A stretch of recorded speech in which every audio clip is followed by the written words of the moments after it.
Hello welcome back to my YouTube channel सबैजना साथीभाइ दिदीबहिनीहरूलाई। अनि म चाहिँ आज न्युखानमा जान लागेको थिएँ, तर म कहाँ पुग्यो थाहा छैन। त्यो म त सधैँ त्यही त भने म पागल भइसक्यो क्या जापानमा आएर। कहाँ पुग्नु पर्ने मान्छे कहाँ पुगेर अब मेरो काम नै बनेन। अब त्यही भएर म चाहिँ मेरो फोटोहरू रुममा टाँस्नको लागि एउटा त्यो स्टिकर टाँस्नको लागि खोज्न जान लाग्यो। फ्यामिली मार्ट नभेटेर लसन नभेटेर फेरि कतादेखि कहाँ पुगेर म 4 चोटि घुमेँ। त्यही बाटो 4 चोटिमा बल्ल भेटेँ। अनि पैसा निकालेर 5000 रुपियाँ पैसा निकालेर आएँ। अनि हजुरहरूलाई एकदम ब्युटिफुल जापानको नेसनल फुल देखाउन गइरहेका छौँ है गाइज। म चाहिँ कुन हो भने साकुरा भन्छ है। हाम्रो नेपालको गुराँस लाली गुराँस भने जस्तै जापानको चाहिँ साकुरा भन्ने हुन्छ। जस्तै यही हो गाइज, हेर्नु त कति राम्रो कलरको। तर यो चाहिँ केही पनि होइन, नर्मल हो। यो चाहिँ घरबारीमा रोपेको जस्तो रहेछ, सानो मात्रै, धेरै होइन। उता अर्कै ठाउँतिर चाहिँ एकदम धेरै धेरै धेरै पाइन्छ। अनि यस्तै हो गाइजहरू होइन। अनि म चाहिँ साइकलमा आएको, मेरो सामानहरू चाहिँ सब यहीँ छ। एक्लै हिँडिरहेको छु, टक्क जिन्स प्यान्ट जुत्ता 4000 को लाएर गाइजहरू।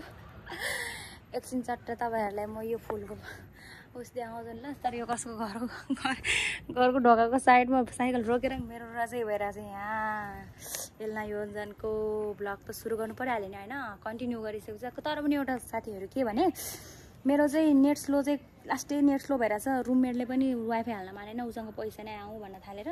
पैसा त मसँग पनि छैन, ऊ 4वटा काम गर्छ, म एउटा कामले धानिरहेको छु। अब उसले पैसा के गर्छ त्यो थाहा छैन मलाई, ठिकै छ।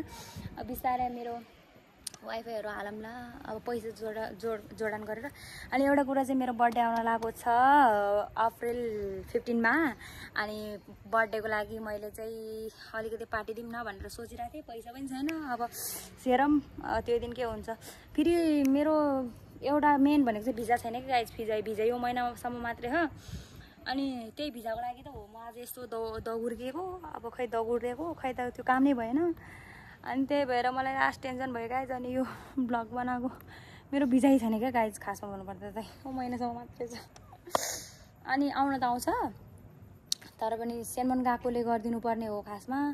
अनि यो निहोङ गएकोले गरिदिनु पर्ने हो यो भिजाको अप्सन। तर पनि हामी आफूले गर्नुपर्ने र अरूहरूको चाहिँ गरिदिँदो रहेछ। तर हाम्रो यो माङ्गामा पर्नेहरूको लागि चाहिँ किन नगरिदिएको होला क्या। तर पनि मलाई त फाइदै फाइदा साथीहरू, किनभने मेरो त तर मैले दुःख नगरेको भने गऱ्यो होइन।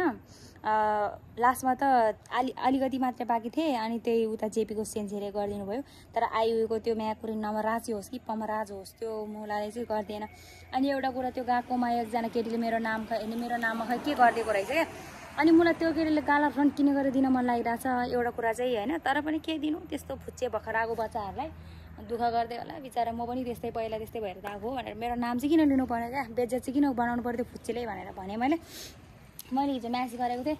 म्यासेजमा बोल्नु र बहिनी म्यासेजमा बोल्नु र के अरे कलमा बोल्नु धेरै डिफ्रेन्ट पर्छ। तिमीलाई मेरो बोली तिखो लाग्न सक्छ, त्यही भएर मैले म्यासेज गर भनेर थिएँ, कल गर भनेर थिएँ मैले। अनि कल गरेर त्यस्तो पुछेँ। अब मैले त्यो के गुलाई कोटाइराख्नु क्या त्यस्तो बच्चा भार बुढेहरूलाई होइन। मैले त्यो कुरा छोडिदिएँ, जेसुकै होस्। मेरो नाम चाहिँ ब्ला ब्ला ब्ला। म निहोङ गएकोमा गएको सही भनेर पढिरहेकै छु। मलाई कसैले नराम्रो भन्दैन, जब त्यो नेपाली भाडा बुढाहरूले 1-2जनाले भन्दैन मलाई केही फरक पर्दैन। अनि त्यस्तै हो गाइजहरू। हाम्रो युट्युब च्यानल सबैजनालाई लाइक कमेन्ट सेयर सब्सक्राइब गरिदिनु होला। यस्तै चलिरहेको छ मेरो जापानको लाइफ चाहिँ। अनि हजुरहरूले चाहिँ मेरो युट्युब च्यानल चाहिँ सबैजनाले सेयर गरिदिनु पऱ्यो क्या। यस्तै छ अनि जापानको लाइफ। अनि चट्ट लाएर हेर्नुहोस्, चट्ट लाएर होइन। अनि म चाहिँ अब यो साकुराको मुनि गएर एकछिन डान्स गर्नु पऱ्यो भनेको। अनि भ्लग पनि बनाइहालौँ न त भनेर। अनि मेरो मनमा लागेको कुराहरू आज के भयो भनेर सुनाम भनेर। अनि अर्को कुरा के साथीहरू, कस्तो मोटाइरह भने यार आजकल केले मोटाएको भने अब होस्टेलमा बस्ने बाख्राको खोरमा बस्ने जस्तो भयो। अनि यहाँ रुम लिइसकेपछि त आनन्द छरप्रष्ट आनन्दले बेडमा सर्लक्क तन्केर सुत्न पायो नि त गाइज। अनि त्यही भएर खाना पनि पायो, सुत्न पनि पायो। तल पनि जानु परेन, माथि पनि आउनु परेन।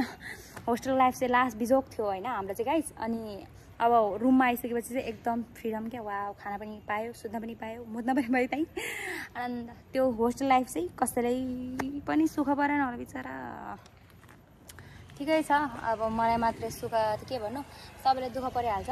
अनि त्यस्तै छ होइन। अब यो चाहिँ गाइस यो मान्छे चाहिँ उस हो क्या, के अरे यस्तो घरमा पोस्ट बक्समा उस के भन्छ न्युजहरू ल्याइदिने अनि खामीहरू ल्याइदिने मान्छे हो क्या। यसरी आउँछ है जापानमा चाहिँ घर घरमा नै साथीहरू।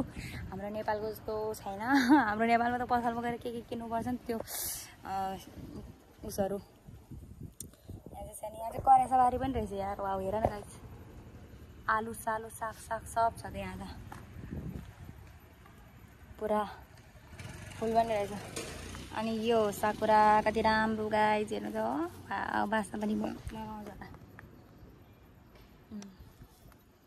यस्तो हुन्छ गाइस बोर्ड चाहिँ हेर्नु साकुराको। हेर्नु भयो होइन हजुरहरूले? ल साथीहरू अब चाहिँ म चाहिँ त्यही हो भ्लग कन्टिन्यू गर्छु। एकछिन भिडियो बनाउँछु अनि त्यसपछि उता जानुपर्ने छ कि त्यो अघि भनेको मेरो रुममा, नयाँ रुममा त्यो फोटोसोटोहरू टाँच्नको लागि त्यो एउटा चिज किन्नुपर्ने छ, त्यो किन्न जान्छु। एकछिन कन्टिन्यू गर्नु होला है त गाइजहरू। म भिडियो बनाउँछु, टिकटकर भइसकेपछि यति गर्नु पऱ्यो होइन गाइजहरू। म चाहिँ पुगेँ ल अब यहाँ त्यो सामान किन्नको लागि। अनि म भ्लग चाहिँ धेरै बनाउँदिनँ आजको लागि चाहिँ, लामो भ्लग बनाउँदैन क्या। म चाहिँ यसरी हिँडिरहेको छु है गाइज। अब म डुबे आइपुगेँ म। अस्तिकै ठाउँमा कतिचोटि आएको कतिचोटि देखाएको भन्नलाई। अब आउनु ठाउँ नै यही छ हजुर, के गर्नु साथीहरू। साथीभाइ दिदीबहिनीहरू यस्तै छ जापान लाइफ। सर्लक्क जाने भनेको चाहिँ म चाहिँ यता हो।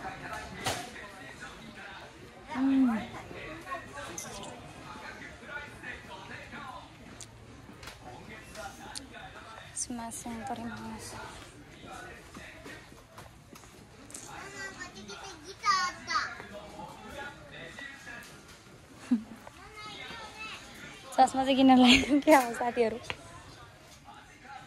यस्तो चस्मा क्या, चस्मा लाउनु हुँदैन यार, आँखा बिग्रिन्छ फेरि त्यसको बाबुको ठक्कर।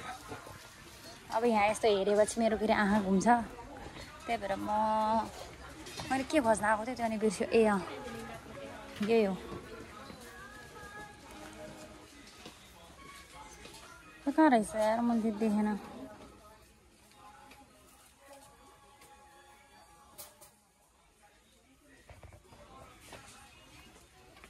सानो खालको रहेछ क्या त।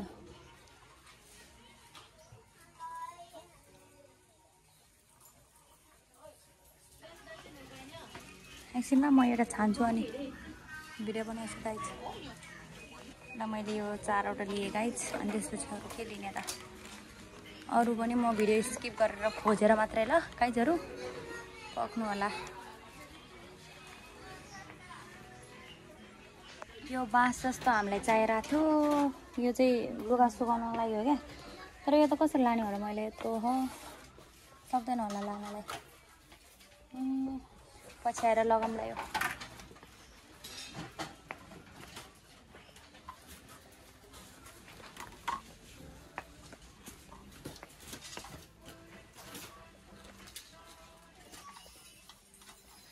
कस्तो राम्रो राम्रो त्यो बोगी गरेको त्यसले।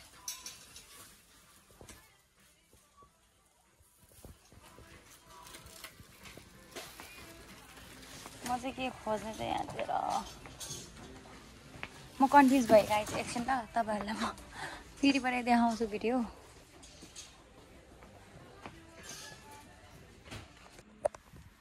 Thank you so much guys. आजको ब्लग चाहिँ यति भयो होइन, धेरै लामो बनाउनु पाएन। अनि मैले सामानहरू ल्याइसकेँ, यति होला। म थाकेँ। By by everyone.